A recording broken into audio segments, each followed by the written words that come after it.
Human evolution, when our ancestors walked with apes 3.7 million years ago. You're wasting your time with these fossils, Dr. Keating. The board won't fund another season of this fantasy. With respect, Director Morrison, what we found yesterday isn't fantasy. It's proof that will rewrite everything we thought we knew. The tension in the small research tent was thick enough to cut with a trowel. Dr. Sarah Keating stood before the fold-out table, her weathered hands resting on either side of the plaster cast, her silver hair pulled back in a ponytail that had come loose during the morning's excavation. At 68 years old, she had spent 40 years of her life searching for this moment. Across from her, Director James Morrison, 20 years her junior and half as patient, crossed his arms and shook his head. They were in the Laetoli region of Tanzania, where the African sun beat down mercilessly on the dig site. Behind them, through the open tent flap, a team of local workers carefully brushed away volcanic ash that had lain undisturbed for millions of years. But what they had uncovered the previous evening had stopped everyone in their tracks. Footprints. Not just any footprints, a trail of them, perfectly preserved in volcanic ash from 3.7 million years ago. But these prints told a story no one had expected. They showed something unprecedented. The moment when two different species of early human ancestors had walked together side by side at the exact same time. Look at the stride pattern, Sarah insisted, pointing to the measurements she'd taken. Look at the depth, the spacing. These aren't just Australopithecus afarensis tracks. There's another hominid here, something we've never classified before, and they were walking together. Morrison leaned forward, studying the cast with narrowed eyes. That's impossible. Everything we know about early human evolution is about to change, Sarah interrupted. Because this proves they coexisted, they interacted, and I think, she paused, knowing how wild this would sound, I think they might have saved each other. But let's go back to how this all started. It was just 3 months earlier when Sarah Keating first arrived at this remote dig site, carrying with her not just decades of experience, but a very personal reason for being there. Sarah had grown up in the 1960s, a time when the space race captured everyone's imagination. While other kids dreamed of being astronauts, she had been fascinated by another kind of exploration, the journey into our own past. She remembered sitting with her father in their Michigan living room, watching grainy footage of Louis Leakey's discoveries in Olduvai Gorge on their black and white television. Her father, a World War II veteran who worked at the Ford plant, had put his calloused hand on her shoulder and said, "Now that's real exploration, sweetheart, understanding where we came from." He died when she was 19, never seeing her earn her doctorate, never knowing that his daughter would dedicate her life to that very quest. But Sarah carried his words with her through every excavation, every dismissed theory, every funding rejection.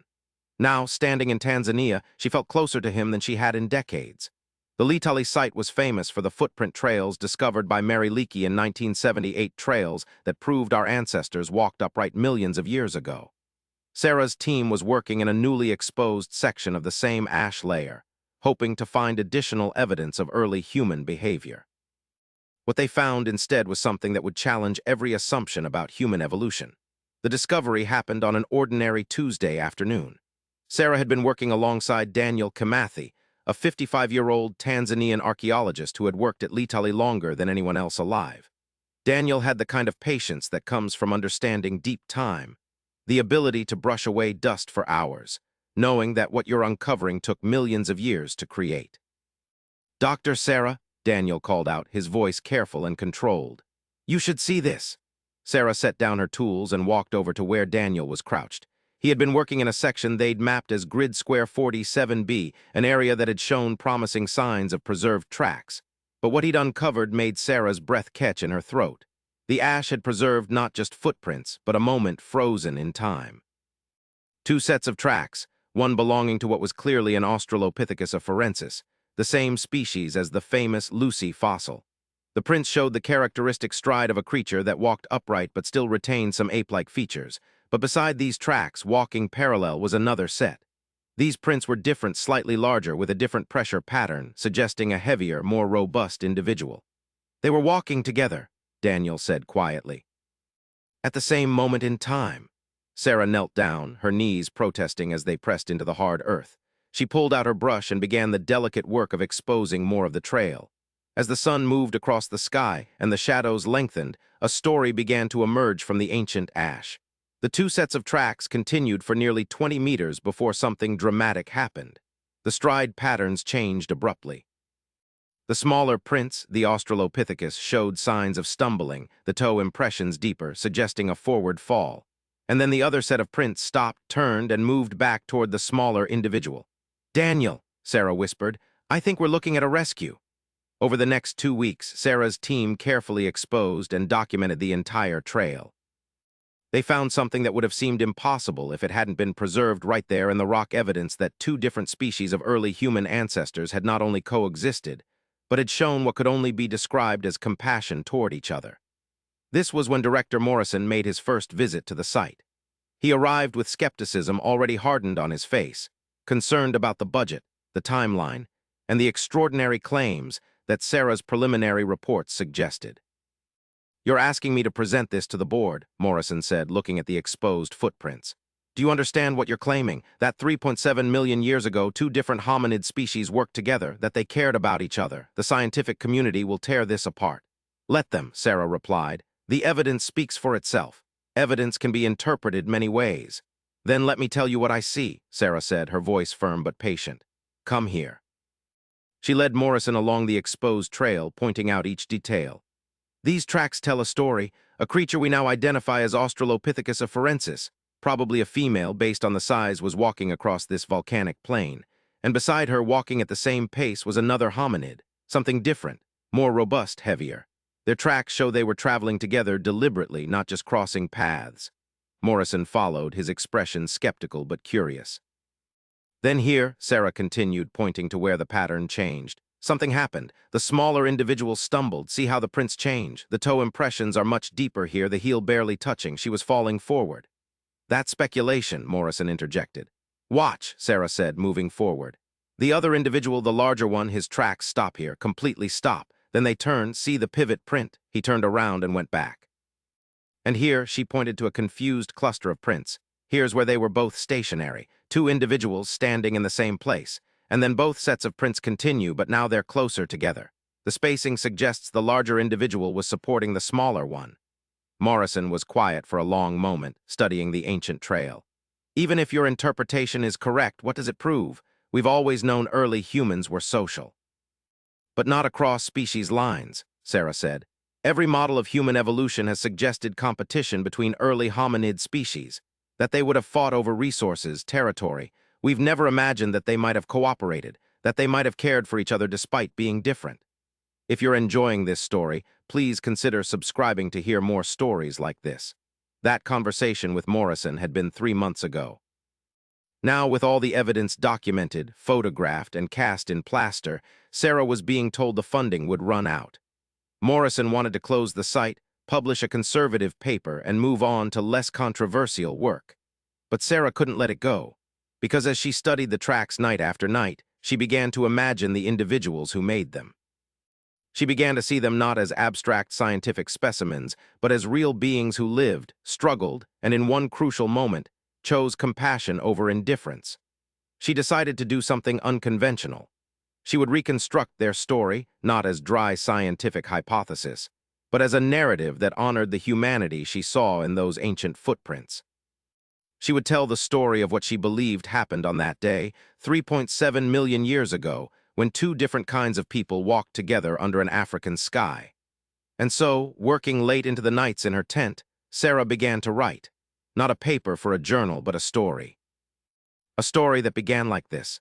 The sun rose over the African savanna exactly as it had for millions of mornings before, painting the sky in shades of orange and red that would have looked familiar to anyone in any age. The volcanic peak in the distance, what humans millions of years later would call Sadaman, released a lazy plume of smoke into the still morning air. Kia moved through the tall grass with practiced ease. She was small, barely 4 feet tall, with long arms that spoke of a heritage still partly at home in trees. Her species, what future scientists would label Australopithecus afarensis, had only recently adapted to walking fully upright. It still felt unnatural sometimes, this two-legged stride across open ground, but it freed her hands for carrying and her eyes for watching the horizon. She was 7 years old, though of course she had no concept of years. All she knew was that she had survived more rainy seasons than her younger brother had, and fewer than her mother. She was old enough to forage on her own, but not yet old enough to be trusted with the younger children. This morning, she had wandered farther from her group than she should have. The fig trees near the usual foraging grounds had been stripped bare by baboons, and she had spotted a promising acacia tree in the distance. The temptation of ripe seed pods had drawn her onward, away from the safety of numbers. She didn't notice the grass moving behind her, didn't hear the soft padding of paws on dry earth. The lioness, old and hungry and desperate, had been stalking her for several minutes. What saved Kia was not her own awareness, but rather the sharp eyes of someone else entirely. Akoro stood at the edge of the grassland, his powerful frame casting a long shadow in the morning light. He was different from Kia, larger, heavier, with a more massive skull and jaw. His species had no name yet, would have no name for millions of years, because evolution had tried this particular experiment, and it had not survived into the fossil record intact. But for now, on this morning, he was very much alive. He was 12 years old and already larger than most adult males in Kia's group. His kind matured more slowly, grew larger, lived in smaller bands that moved through different territory. Normally, his people and Kia's people avoided each other. Resources were scarce. Competition was real. When two groups met at a water source or a particularly abundant fruiting tree, they would display and shout until one group retreated. But Akoro had been taught something unusual. His mother, dead now for 2 rainy seasons, had shown compassion to a creature from Kia's species once. When Akoro was very small, they had found an elderly female from the other group, fallen and injured near a water hole. Akoro's mother could have chased her away or ignored her. Instead, she had helped the old female reach water, then moved on. When Akoro asked why, his mother had touched his face and made the soft cooing sound that meant safety, family, home. Then she had pointed to the old female and made the same sound. The lesson was simple but profound. Kindness was not limited by difference. Now, seeing Kia in the tall grass, seeing the lioness stalking her, Akoro made a choice. He could have turned away. He could have stayed silent. Instead, he bellowed. The sound that came from Akoro's chest was enormous, a roar that seemed to shake the very air. It was the warning call his people used to alert each other to predators, but amplified by his size and desperation. The lioness froze, startled. Kia spun around, her eyes wide with terror as she finally saw the predator. Akoro charged forward, not toward the lioness but toward Kia. He was not trying to fight the lion, that would have been suicide. He was trying to create enough confusion, enough noise, that the lioness would decide this hunt was more trouble than it was worth. He grabbed a fallen branch as he ran, swinging it over his head and continuing to bellow. The lioness, startled by this loud, aggressive creature, took 2 steps back. It was enough. Kia ran toward Akoro, her heart hammering in her chest, her breath coming in panicked gasps. For a moment, the two of them stood together, an unlikely pair, the small, gracile Australopithecus and the robust, powerful youth from a different species. Akoro continued to wave the branch and call out, and finally the lioness decided. She turned and loped away into the grass, seeking easier prey. Kia looked up at Akoro, her chest still heaving. She had never been this close to one of his kind before. Up close, he was massive, intimidating. His jaw was enormous, his body covered in scars from countless encounters with thorns, rocks, and animals. But his eyes were not hostile. They were concerned. Akoro grunted softly, the sound his people made for safe now. He didn't know if she would understand, but he hoped she would sense his meaning. Then he pointed in the direction of where he had last heard her group's morning calls. Kia understood. She needed to get back. She needed to get home. But as she turned to go, something made her stop. Some instinct that would, millions of years later, be recognized as a fundamental human trait, gratitude. She picked up a smooth stone from the ground about the size of her palm. She didn't know why she did it. There was no culture of gift-giving in her world, no tradition of exchange. But something in her wanted to acknowledge what had happened, wanted to mark this moment. She held the stone out to Akoro. He looked at it, confused at first, then slowly took it from her small hand. Their fingers touched for a brief moment, the hands that were not quite human but not quite ape, the hands that held the future of humanity in their genes if not their bones. Then Kia turned and ran toward home, her feet pounding across the volcanic plain. And Akoro stood there, holding the smooth stone, watching her go. What neither of them knew was that the ground beneath their feet was about to become a time capsule. Mount Sadaman was preparing to erupt again, not with fire and destruction, but with something quiet and profound. It would release a gentle rain of carbonatite ash, a fine volcanic dust that would settle over the landscape like snowfall. The ash would fall on the footprints they were about to make, preserving them in perfect detail. When the next rain came, the moisture would turn the ash into something like cement. Over millions of years, more layers would bury these tracks, protecting them, keeping them safe until a patient archaeologist with silver hair would find them and tell their story. But for now, Kia ran toward her group, relief flooding through her small body. She found them near a cluster of rocks where they'd spent the night, her mother already agitated with worry. When Kia appeared, her mother rushed forward with cries of distress and relief, checking her for injuries, scolding her for wandering off. Kia tried to tell them what had happened, pointing, gesturing, making the sounds for danger and other. But her language was too limited to convey the full story. They understood she had encountered a predator and survived. They didn't understand about Akoro, about the rescue, about the moment of connection between two different kinds of people. Meanwhile, Akoro returned to his own small band, just his father, his older brother, and two young cousins. His father was a scarred, aging male who had survived many challenges to reach his advanced age. When Akoro showed him the stone Kia had given him, his father examined it curiously, then looked at his son with what might have been pride, might have been understanding. That afternoon, as the sun climbed higher, Akoro made a decision. He wanted to see Kia again. Not from need, not from any practical purpose, but from something else: curiosity, connection, the beginning of what millions of years later would be called friendship. He knew generally where her group foraged, and he set out in that direction. His father, surprisingly, did not stop him. There was something in the way Akoro held that smooth stone that suggested this was important. Akoro found Kia's group near a water source in the late afternoon. They saw him coming and immediately became agitated. The adult males moved forward, displaying, making themselves look larger. They called out warnings, preparing to defend their females and young from this massive intruder. But then Kia did something unprecedented. She moved forward, past the protective line of males, and walked toward Akoro. The adults called to her frantically, but she didn't stop.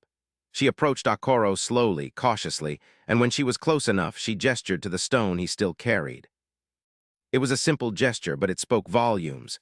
This large, frightening stranger had helped her. He was not a threat. Akoro, understanding the tension, slowly sat down on the ground. It was a posture of non-aggression, making himself less threatening despite his size. He held out the stone on his open palm, showing it to the watching group. Kia's mother, after a long moment of hesitation, moved forward. She was fiercely protective of her daughter, but she was also intelligent enough to read the situation. This stranger could have harmed Kia but hadn't, could have kept the stone but had instead treasured it, could have charged at their group but had instead sat down peacefully. The mother approached Akoro carefully, every muscle ready to flee or fight, but when she got close enough to see his face, something shifted. His expression was not aggressive, his posture was submissive, and her daughter trusted him. She made a soft, grunting sound, not hostile, not welcoming exactly, but not threatening either. It was acknowledgement, recognition, the beginning of understanding. What happened over the next hour would have seemed impossible to any scientist studying human evolution with conventional assumptions. The two groups didn't integrate, that would have been too much, too strange. But they didn't fight either. They shared the space near the water source, keeping distance but not hostile distance. Kia sat near her mother, and Akoro sat about 20 feet away. Between them, they made small gestures, simple sounds, establishing a basic communication. Nothing sophisticated, mostly just recognition of each other's presence, of shared existence in a dangerous world. As the sun began to set, painting the sky in brilliant colors that would have taken anyone's breath away, Akoro stood to leave. He needed to return to his own group before dark. But before he left, he walked to a tree that stood between where Kia sat and where he had been resting. Using his powerful hands, he pulled at a low branch that was already partially broken, working it back and forth until it snapped free. He carried the branch to an open patch of ground and carefully arranged it to point in the direction of where his group usually sheltered. Then he looked at Kia and pointed from the branch to himself. It was perhaps the first map ever created, the first attempt by one individual to tell another where they could be found. Kia watched intently, her clever mind working to understand. She nodded, a gesture that might have been innate or might have been learned in that moment. Then Akoro left, walking across the volcanic plain as the first ash began to fall from Mount Sadaman. It came down like snow, soft and silent, coating the world in gray. Kia watched him go, then looked at the branch he had left. She understood in her way what it meant. Tomorrow or the day after, she could find him if she wanted to. The thought made something warm bloom in her chest, a feeling that had no name but that would someday be called friendship. That night, as Kia slept curled against her mother in the safety of their sleeping site, the ash continued to fall. It covered the ground where she and Akoro had sat. It filled in the depressions their feet had made in the soft, volcanic soil. It preserved the moment when two different kinds of people chose connection over conflict. The next morning, Kia woke to a transformed landscape. Everything was covered in gray ash, like the world had been painted in a single color. It was beautiful in its way, strange and new. Her group was nervous about the ash, uncertain if it posed danger, but they soon realized it was harmless. Kia remembered the branch the map Akoro had made. She set out to find it, and there it was, now coated in ash but still visible, still pointing the way. Her mother noticed her daughter's interest and followed along, curious. Together, mother and daughter walked in the direction the branch pointed. Their feet pressed into the ash-covered ground, leaving clear, deep prints. They were not alone on this journey of discovery. Behind them, other members of their group followed, intrigued by Kia's certainty and her mother's willingness to explore. At the same time, from the opposite direction, Akoro was also walking. He had convinced his father to follow him to see if perhaps the small people would come, if perhaps yesterday's connection could be repeated. His massive feet pressed into the soft ash, leaving deep, clear impressions. The two groups saw each other from a distance and stopped. There was tension, uncertainty. But then Kia broke free from her mother's hand and ran forward. She didn't run with fear, but with excitement. And Akoro, seeing her come, walked forward to meet her. They met in the middle of the ash-covered plain, two young individuals from different species, different worlds, finding common ground in a moment of simple joy. They circled each other, playful, curious, making sounds that might have been laughter. Behind them, their families watched. The adults were wary, nervous, but they saw no aggression in the young ones. They saw something else, something that perhaps reminded them of their own children, their own siblings, their own capacity for connection. Akoro's father approached Kia's mother slowly. They were both experienced, both scarred by life, both protective of their young. They stood facing each other, and for a long moment neither moved. Then Akoro's father did something remarkable. He turned his back on Kia's mother, the ultimate sign of non-aggression, of trust. He was exposing his vulnerability, showing he meant no harm. Kia's mother understood. After a moment, she too turned her back. They stood back to back, two parents from different species, united by the simple desire to keep their children safe, and perhaps, to give them something more, the possibility of a world where difference did not automatically mean danger. The two young ones played in the ash, leaving a chaotic trail of footprints as they ran and jumped. At one point, Kia tripped over her own feet, stumbling in the soft ash. She fell forward, catching herself with her hands, and would have gotten up quickly, but the fall twisted her ankle slightly, sending a sharp pain up her leg. She cried out, and immediately all the adults were alert. Akoro reached her first. He gently helped her up, supporting her weight as she tested her injured ankle. It wasn't serious, a twist, nothing broken, but it hurt enough that walking would be difficult for a while. And here, preserved in the ash, was the moment that Dr. Sarah Keating would find 3.7 million years later. Akoro supporting Kia. The two of them standing together and then walking together, his larger frame taking some of her weight. Their footprints side by side, closer than before, telling a story of compassion and care. They walked like this for 20 meters, Akoro helping Kia back to where her mother stood. By the time they reached her family, Kia could put more weight on the ankle. It was already feeling better, the young body's resilience evident. Kia's mother examined her daughter's ankle, determining it was not seriously injured. Then she looked at Akoro, this massive youth from a different kind of people, and she did something that would have been unprecedented in their world. She reached out and gently touched his arm, a gesture of gratitude, of acknowledgement. Akoro's father saw this exchange and approached. Without words, without shared language, the four of them stood together, two young ones and two parents, finding a moment of understanding in a harsh world that demanded constant vigilance and competition for survival.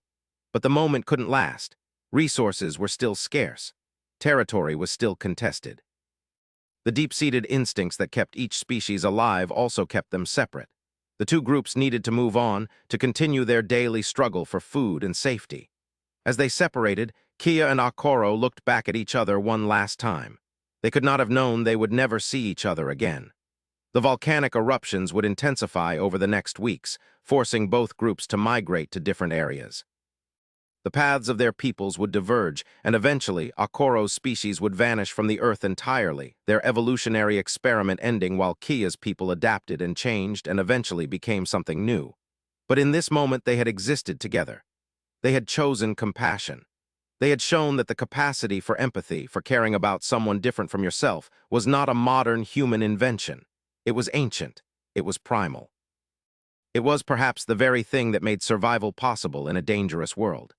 As Kia's group moved away across the ash-covered plain, they left behind a trail of footprints that would last for millions of years. Each step was a record, a testimony, a message sent forward through unimaginable stretches of time. That message would wait patiently through the ages, through the rise and fall of countless species, through ice ages and warm periods, through the emergence of true humans and all their civilizations. It would wait until a patient archaeologist with silver hair and her colleague with knowing eyes would carefully brush away the overlying stone and reveal what had been hidden. Now, back to where we started, in that research tent in Tanzania, with Dr. Sarah Keating facing down Director Morrison's skepticism and institutional resistance. "You see," Sarah said, gesturing to the detailed maps and photographs spread across the table, "this isn't just about evolution. It's about who we are fundamentally. These footprints show that compassion isn't something we learned from civilization or religion or philosophy. It's wired into our deepest past. It's what helped us survive." Morrison was silent for a long time, studying the evidence. When he finally spoke, his voice was different, thoughtful rather than dismissive. "If you publish this, you know what will happen. Every anthropologist in the world will want to examine the site themselves. You'll face challenges, criticism, demands for more evidence." "No," Sarah said simply. "So why do it? Why not publish a conservative paper, note the unusual tracks, and let someone else make the bigger claims?" Sarah was quiet for a moment, thinking about her father, about all the years of searching, about the story written in ancient ash. Because some truths are worth fighting for, because these footprints aren't just data points, they're a gift from the past. They're our ancestors reaching forward across time to tell us something important, that we're not alone. That we never were, that our capacity for compassion is as old as the capacity to walk upright. Morrison nodded slowly. "All right," he said. "I'll recommend to the board that we extend the funding, but Sarah, this has to be bulletproof. Every measurement, every interpretation, every claim has to be backed by irrefutable evidence." "It will be," Sarah promised. "Daniel and I have been working on nothing else for 3 months." Daniel, who had been standing quietly in the corner of the tent, stepped forward. "Director Morrison, there's something else you should see. We've found traces of what might be tool use at the site. Simple tools, but deliberate. We believe both species were using them." Morrison's eyebrows rose. "Show me." Over the next hour, Daniel walked Morrison through every detail of the site. They showed him the stone tools, simple flakes and hammer stones, but clearly worked by intentional strikes. They showed him the pattern of the footprints, how they demonstrated not just parallel walking but coordinated movement.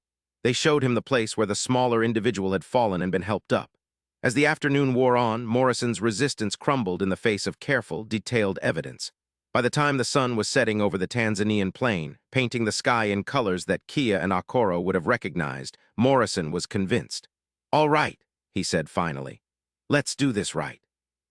I'll authorize full documentation, bring in specialists for verification, and start the process for publication. But Sarah," he paused, looking at her with something like respect, "I want you to write it, not as a dry scientific paper, but as a narrative. Tell their story, make people understand what you found here." Sarah felt tears prick at her eyes. It was what she had been hoping for, working toward, but hadn't dared to expect.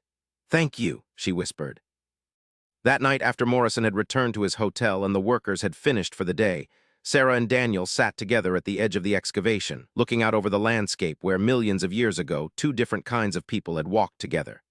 "Do you think they knew?" Daniel asked quietly. "Kia and Akoro, do you think they knew how important that moment was?" Sarah smiled. "I think they just knew kindness. That's all it was for them, one person helping another. They couldn't have imagined that we'd find their footprints millions of years later. But that's what makes it so beautiful, don't you think? They weren't trying to leave a message for future generations. They were just being decent to each other in the moment. And it became immortal," Daniel added. "Yes," Sarah agreed. "Compassion preserved in stone." Over the next 6 months, Sarah's team worked tirelessly to document every aspect of the site. They brought in specialists in geology, paleontology, biomechanics, and forensic archaeology. Every measurement was checked and rechecked. Every interpretation was challenged and defended. Sarah wrote the paper she had promised, not just dry data, but a narrative reconstruction based on the evidence. She called it Walking Together, evidence of interspecies cooperation in early hominids from the Laetoli site.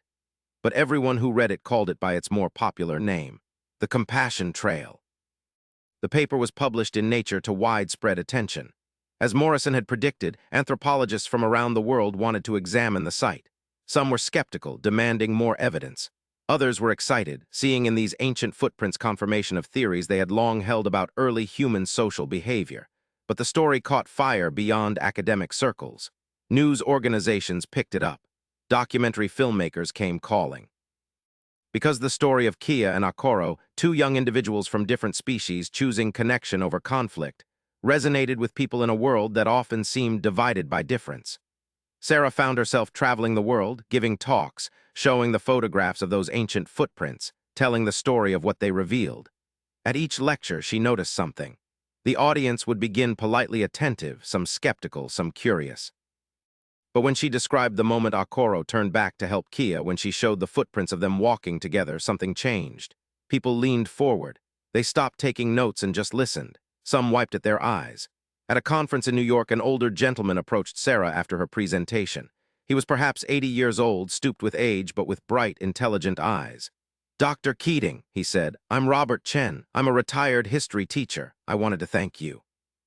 "Thank me?" Sarah asked, surprised. "For what?" "For reminding us," he said simply.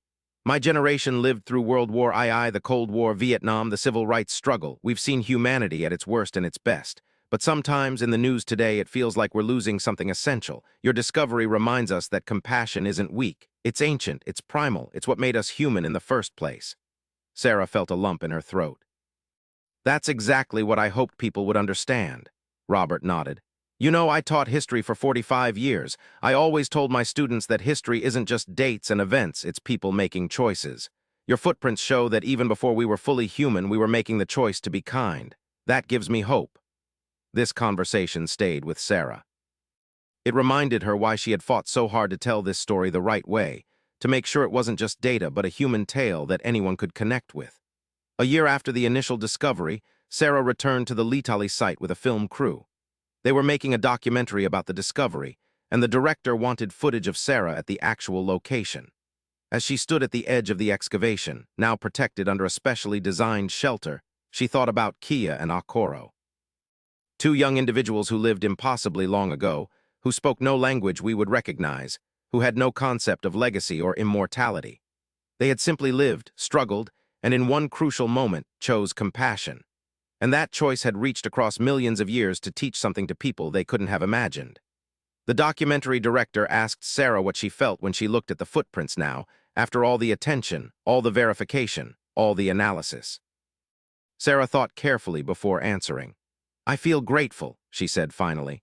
"Grateful that they lived, grateful that the ash fell at just the right time to preserve their story, grateful that I got to be the one to find it, but mostly I feel connected, to them, to everyone who's ever lived, to everyone who's ever made the choice to help someone different from themselves." She paused, looking at the ancient footprints. "You know, in my field, we talk a lot about the things that separate different human species. Skull capacity, jaw structure, walking gait. We spend so much time measuring differences. But these footprints, they show us what connected us. Across species, across time, across every barrier you could imagine, compassion connected us." The documentary was released and won several awards. It brought even more attention to Sarah's work and to the broader questions it raised about human nature and evolution. Schools started teaching about the compassion trail. Children learned about Kia and Akoro alongside learning about Lucy and other famous fossils. But perhaps the most meaningful moment came 2 years after the initial discovery. Sarah received a letter from a woman in South Africa. The woman wrote, "Dear Dr. Keating, I wanted to share something with you. My daughter is 9 years old and has autism. She struggles to make friends, and she's very aware that she's different from other children. Last month, her teacher showed the class the documentary about your discovery. That night, my daughter told me about Kia and Akoro. She said, 'Mama, they were different from each other, but one helped the other anyway.' Then she smiled, really smiled for the first time in weeks and said, 'I guess being different is okay. It's been okay for a really long time. Thank you for giving my daughter that perspective.'"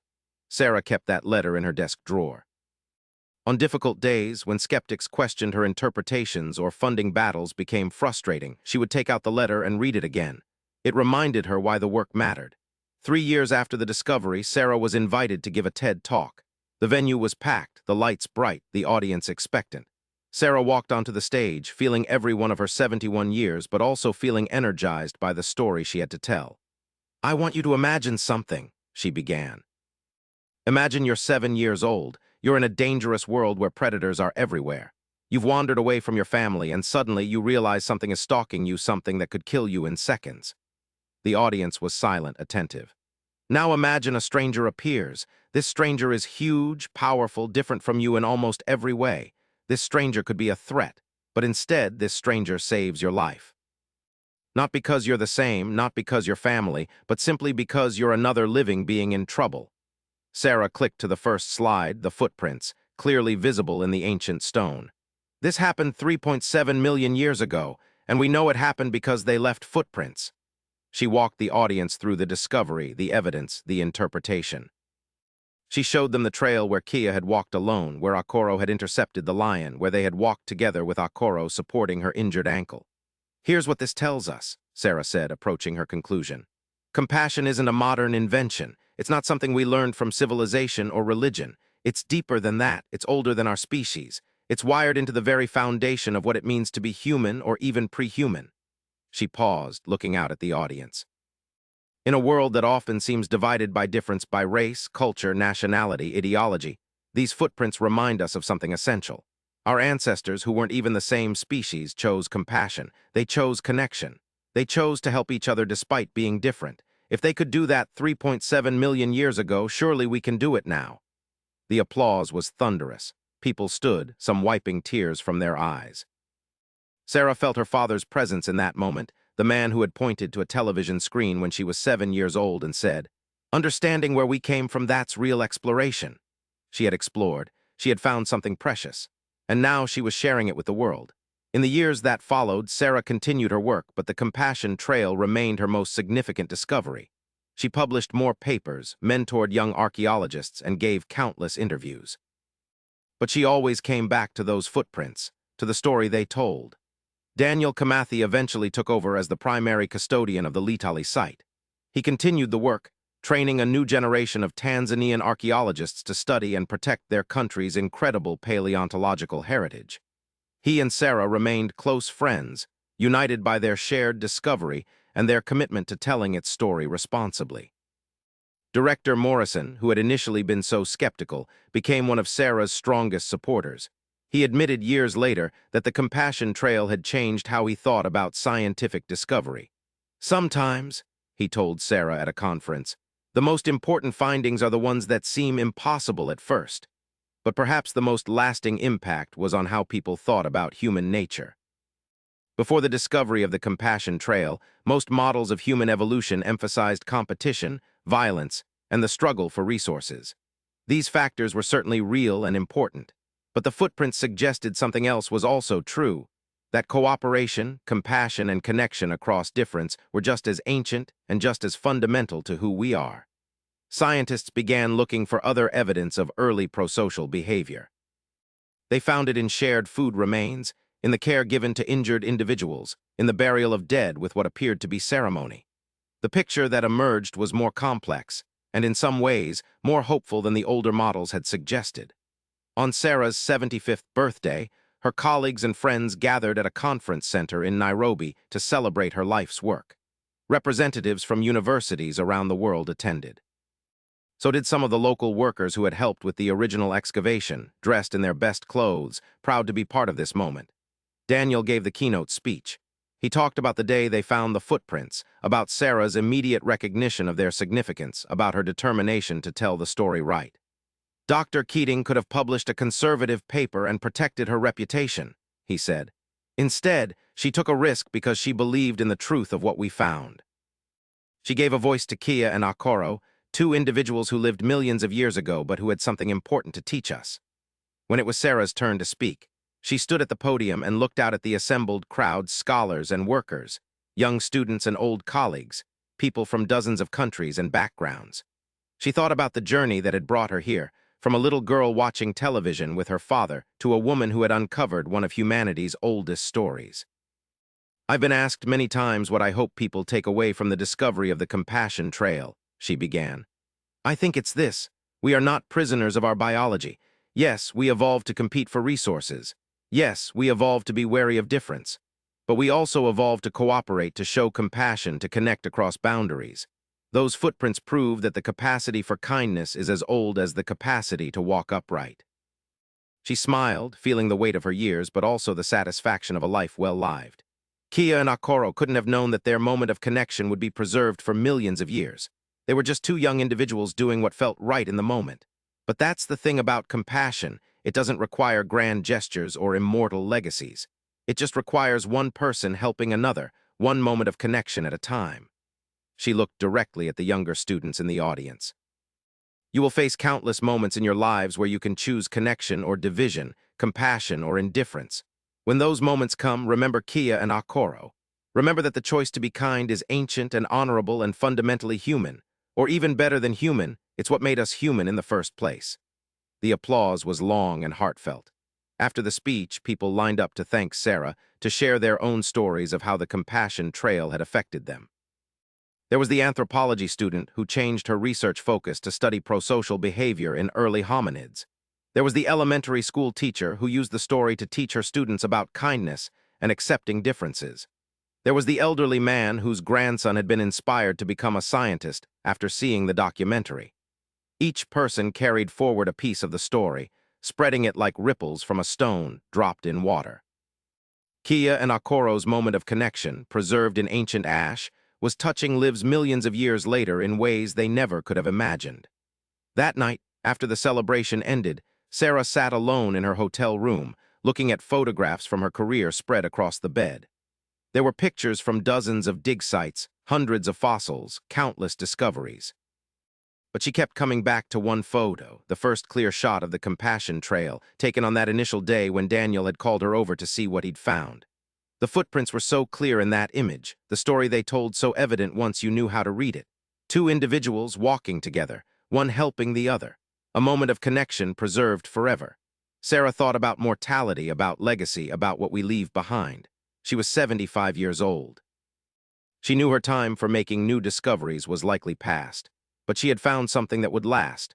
Not just the physical footprints, those would be protected and studied for generations, but the idea they represented. She picked up a pen and her journal, something she had kept since she was young. In it, she had documented thoughts and feelings from throughout her career. Now she wrote one final entry about the compassion trail. I used to think that finding fossils was about recovering the past. Now I understand it's about finding messages for the future. Kia and Akoro left us a message written in footprints. We are better together than apart. We are stronger when we help each other despite our differences. We are most human when we show compassion. This message has waited 3.7 million years to be found. I'm grateful I got to be the one to find it. But more importantly, I'm grateful it exists at all. Because it means that on one day under an African sky, two different kinds of people chose kindness. And that choice echoes forward through all of time, reminding us that we can make the same choice today. Sarah closed the journal and turned off the light. Tomorrow she would fly home. There would be more interviews, more presentations, more opportunities to share the story. But tonight she would rest, content in the knowledge that she had done what she set out to do. She had found her father's real exploration, the journey into our shared past. And in that past, she had found hope for the future. Thousands of miles away, back at the Laetoli site, the footprints rested under their protective shelter. The same stars that had looked down on Kia and Akoro now looked down on their preserved tracks. The same African soil that had held them as they walked now held their story for future generations to discover. And somewhere in the great mystery of existence, perhaps Kia and Akoro's essence persisted, not as ghosts or spirits, but as part of the unbroken chain of life that connected their time to ours. The DNA they carried had flowed forward through countless generations, mixing and changing, but never completely lost. Every human alive today carried echoes of their world, their struggles, their choices. In a very real sense, when Akoro chose to save Kia, he was saving all of us. When they walked together, they were walking toward our future. Their compassion became our inheritance, a gift from the distant past that we could choose to accept or reject with every action we take. The story of the compassion trail spread far beyond academic circles. It became part of popular culture, referenced in movies and songs, taught in schools, shared on social media. People who had never thought much about human evolution or paleontology found themselves moved by the tale of two different individuals choosing connection. In classrooms around the world, teachers used the story to talk about diversity and acceptance. In therapist offices, counselors used it to help clients understand that compassion is a fundamental part of human nature, not a weakness to be overcome. In boardrooms and political chambers, leaders referenced it when talking about cooperation across differences. The footprints had become more than scientific evidence. They had become a parable, a teaching story, a reminder of our better nature. Sarah Keating lived to see all of this. She lived to see her discovery change how people thought about human nature and our evolutionary heritage. She lived to receive honorary degrees, prestigious awards, and the respect of her peers. But what mattered most to her were the personal letters, the ones from children who wanted to be archaeologists, from parents who used the story to teach their kids about kindness, from elderly people who said the discovery had given them renewed faith in humanity. On her 80th birthday, Sarah made one last trip to the Laetoli site. It was harder now her body was frail, her joints ached, and the heat was more difficult to bear. But she needed to see the footprints one more time to stand where Kia and Akoro had stood to say goodbye. Daniel met her at the site, now himself silver-haired and walking with a slight limp. Together, the two old friends made their way to the protected excavation. They stood in silence, looking at the footprints they had uncovered all those years ago. "Do you think we got it right?" Sarah asked quietly. "The interpretation, the story?" Daniel smiled. "I think we got the important part right." Whether Kia fell or stumbled, whether Akoro heard her cry or saw the danger himself, those details don't matter as much as what's undeniable. Two different individuals walked together and one helped the other. That's not interpretation. That's fact written in stone. Sarah nodded, satisfied. "I'm glad you were with me, Daniel. I couldn't have done this without you." "We found them together," Daniel replied. "And we told their story together. I'm grateful for that." They stood a while longer, two aged scientists paying homage to two ancient youths who had briefly touched each other's lives millions of years ago. Then Sarah turned and began the slow walk back to the vehicle that would take her to the airport, to the flight home, to whatever time she had left. She looked back once at the footprints and the land around them. The African sun was setting, painting everything in gold and amber light. It was beautiful, timeless, the same light that had illuminated Kia and Akoro's world. "Thank you," Sarah whispered, not sure if she was thanking the land, the fossils, fate, or something else entirely. "Thank you for trusting me with your story." Dr. Sarah Keating passed away peacefully in her sleep 2 years later at the age of 82. Her obituary ran in major newspapers around the world, celebrating her contributions to paleoanthropology. But the headlines focused on one discovery: archaeologist who found the Compassion Trail dies at 82. Her funeral was attended by hundreds of colleagues, students, friends, and people who had never met her but whose lives had been touched by her discovery. Daniel gave the eulogy, his voice breaking as he spoke about their friendship and their shared journey. "Sarah used to say that archaeologists are time travelers," Daniel said. "We can't go back physically, but we can touch the past through the things people left behind." Sarah didn't just touch the past, she brought it forward. She gave voice to two individuals who lived almost 4 million years ago. She made sure their moment of compassion was not forgotten. He paused, looking at Sarah's photograph surrounded by flowers. "The last time I saw her at the Laetoli site, she asked me if we got the story right. I told her yes. But I want to add something now. Sarah, you didn't just get the story right. You gave that story meaning for our time. You reminded us that we are capable of compassion, that it's in our deepest nature, that it's what makes us human. Thank you for that gift." Sarah was buried near her childhood home in Michigan, not far from where she had first dreamed of becoming an archaeologist. But her legacy lived on in the work she had done, the students she had mentored, and most importantly, in the story she had uncovered. The Compassion Trail continued to draw researchers, journalists, and curious visitors. The site became a place of pilgrimage for those who wanted to stand where Kia and Akoro had stood, to see the evidence of their ancient connection. A visitor center was built, with displays explaining the discovery and its significance. In the visitor center, a large bronze sculpture depicted two figures, one small and gracile, one larger and more robust, walking side by side. The sculpture was titled simply "Walking Together," and it had become a symbol of hope and unity. Children on school trips would stand in front of the sculpture and trace the footprints cast into its base. Teachers would tell them the story of Kia and Akoro, of compassion across difference, of choices that echo through time. And sometimes, if you watched carefully, you could see it on the children's faces. The moment when the story clicked, when they understood that they were part of that same story, that they too would face moments where they could choose connection or division, compassion or indifference. The footprints remained, protected and preserved, a testament to one moment when two different individuals chose to walk together. They would remain for generations to come, continuing to teach their simple, profound lesson. We are better together. We are stronger when we help each other. We are most human when we show compassion. This truth, written in ancient ash, preserved in stone, discovered by patient hands, shared with the world, this truth was Kia and Akoro's gift to us. A gift that crossed the impossible gulf of 3.7 million years. A gift that reminded us of who we were, who we are, and who we can choose to be. The story of the Compassion Trail shows us that even in our earliest moments, even before we were fully human, we understood something essential, that our survival and our meaning come not from conquering difference, but from embracing connection. That the strongest among us are those who use their strength to help the weak. That the greatest legacy we can leave is not individual achievement, but the kindness we show to others. As the sun sets over the Laetoli site each evening, the footprints rest in their stone bed, waiting for the next day's visitors, the next generation of students, the next person who needs to be reminded that compassion is not a modern invention or a cultural construct. It is ancient, primal, and fundamental to who we are. Kia and Akoro lived impossibly long ago.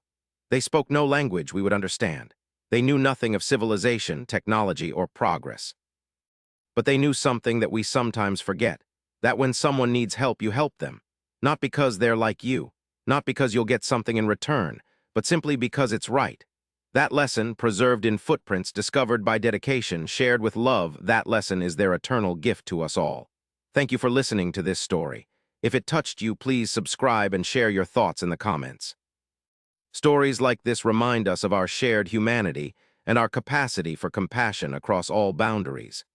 By subscribing, you help ensure that these important stories continue to be told and that the lessons of the past can guide us toward a better future.